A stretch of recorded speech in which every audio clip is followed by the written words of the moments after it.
Bien. Alors, depuis 2 ou 3 conseils, on a voulu changer un peu et que ça ne soit pas dans l'ordre du tableau des élus, mais que les rapports soient faits et soient vus en début de séance. Peut-être qu'on a un peu plus d'attention à ce moment-là par rapport au déroulement de la soirée. Donc, le premier, c'est un rapport et je confie la parole à Madame Tinchon. Donc, il s'agit effectivement du rapport d'activité du centre équestre La Pèlerinière pour la saison 2016-2017. Si vous avez gardé en mémoire celui de l'année dernière, vous verrez qu'il y a très peu de changements. C'est vraiment à la marge. Donc, on vous rappelle quand même le cadre contractuel et quelques aspects administratifs liés à cette délégation de service public. Donc, en vous rappelant que le délégataire est en charge à ses risques et périls de la gestion et de l'exploitation du service public du centre équestre. Un contrat donc a été conclu en octobre 2011 pour une durée de 15 ans. Avec une rémunération qui est exclusivement liée à l'exploitation du service d'un côté et de l'autre, et par ailleurs une redevance d'occupation annuelle versée à la commune pour 11 880 €. Pour ce qui est des aspects, j'allais dire, purement avec échange de trésorerie, je rappelle juste, si c'est marqué après, voilà, qu'il y a aussi donc, des contreparties en temps, notamment donc, dans le cadre de la mission de développement d'enseignement des activités équestres envers tous les publics et en particulier des établissements scolaires et des jeunes de la commune qui fréquentent l'accueil de loisirs. Donc, il est prévu dans la délégation un quota de 900 heures que nous utilisons pleinement chaque année. Nous utilisons même au-delà de manière commerciale, cette fois-ci, davantage d'heures. Dans les missions de service public confiées aux délégataires, il y a également donc, le développement de l'initiation et de la formation au métier du cheval. Donc, c'est la raison pour laquelle vous verrez un certain nombre de stagiaires ou d'apprentis qui sont chaque année employés par le centre équestre. Le centre équestre doit également contribuer à l'animation générale de la commune en participant aux manifestations organisées par nous ou en organisant de leur propre chef. Et il s'engage également à laisser l'accès libre aux promeneurs et aux randonneurs même pendant les heures déterminées sur l'arrêté municipal, dont il faudrait d'ailleurs qu'on prévoit d'aller mettre à jour, parce que c'est toujours un arrêté signé de M. Jantot, qui n'a pas changé, mais ce serait bien de l'actualiser quand même, je pense. Rappel des équipements donc, mis à disposition du délégataire, donc les 2 manèges.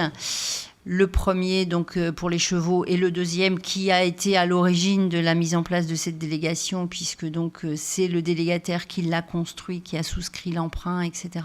pour les poneys. Et puis donc, la carrière de saut d'obstacle, le parcours de crosse, la piste de galop, des paddocks, des box, une sellerie, un accueil et un parking. Au niveau des moyens humains, vous voyez... on est passé de 2 élèves en formation à 3 élèves, sinon pour le reste, aucun changement.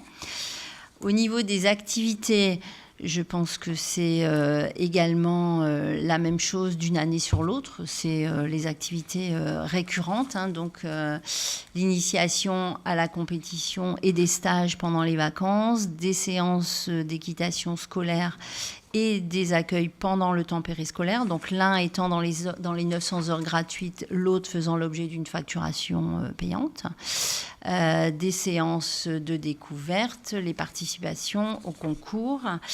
Et j'allais dire, on va le mettre à ce niveau-là peut-être, si je me permets de compléter à l'oral, également de la part du Poney Club, la mise à disposition de poneys l'été à l'accueil de loisirs. Donc même si cet été, il n'y a eu qu'1 mois et non plus les 2 mois, parce qu'en fait, les poneys avaient besoin aussi de vrais repos.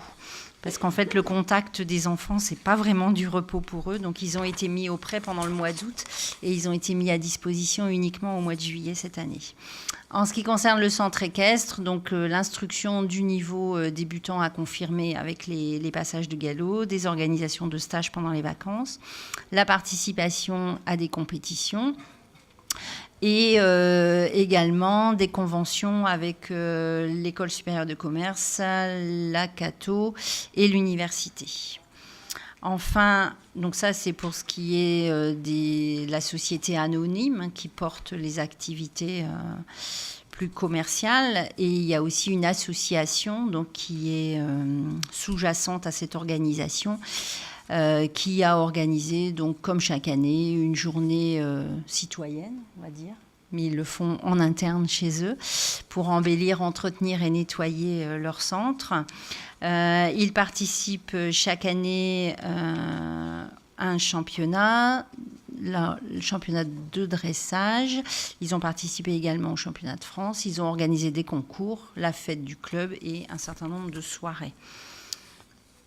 Les travaux réalisés par eux-mêmes, puisque vous savez, dans la délégation de service public, il y a une partie des travaux qui incombent à la collectivité et d'autres aux délégataires. Donc, dans ce cadre-là, le Poney Club a travaillé à...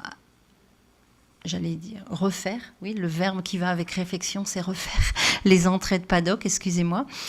Construction d'abris pour les poneys et au niveau du centre équestre, donc nettoyage de la toiture, entretien. Alors Spring Garden, on peut le traduire par jardin de printemps. Je ne sais pas où c'est en fait le Spring Garden. Et l'installation de l'éclairage sur la carrière de dressage. Et puis pour mémoire, on vous a remis les tarifs, sachant que c'est vraiment que des ajustements, légère hausse au niveau de l'équitation sur la carte 10 heures et légère baisse au niveau par contre du Poney Club. Donc ça c'est propre à la décision de l'association. Voilà ce que j'avais à dire. S'il y a des questions, c'est somme toute assez ressemblant au rapport de l'année dernière.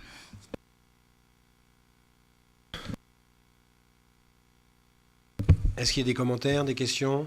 Non. Donc c'était juste, on prend acte de ce rapport.